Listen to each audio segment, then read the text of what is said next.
So this D&D vlog is kind of a two-parter because it's related. Behind the Dungeon Master screen and then in front of the Dungeon Master's screen. So you're going into a dungeon, a classic dungeon dive. You're going to get some treasure. You're going to fight some monsters. You're going to come across some sort of plot that's going to lead to something else in the game. Obviously, there's something more going on in this dungeon, but classic kind of old school dungeon crawl. Now, going into that type of environment as a dungeon master, what about consumables, and do you navigate that? How do you navigate that with your players? Food, water. You could get lost in that dungeon. Multiple layers, a lot of different levels.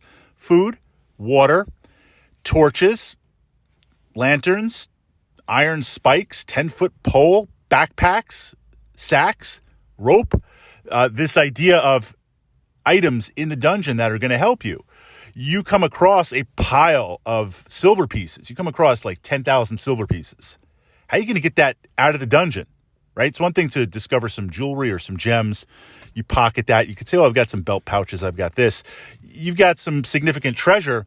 Forget about calculating the weight. I mean, you could play with weight and encumbrance, what's reasonable.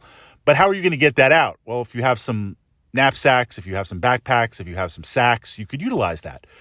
You've got to cross a bridge, or you want to test a bridge. Do you have a 10-foot pole? Do you have a crowbar? Do you have a hammer, right? Or a maul, something like that.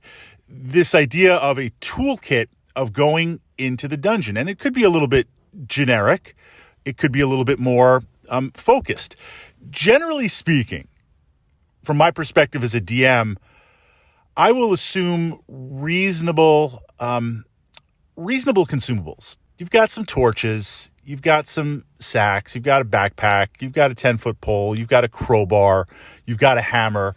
That's just kind of how I approach it, because I don't want to really get into crazy bookkeeping from the perspective of, you just defeated the encounter and now we spend like 20 minutes calculating weight, and can you really fill all of your sacks and make it out from that perspective? I find that breaks the narrative. So I'm going to assume much often like spell components, although in AD&D I tend to play spell components a little bit more enforced, simply because of how powerful magic is.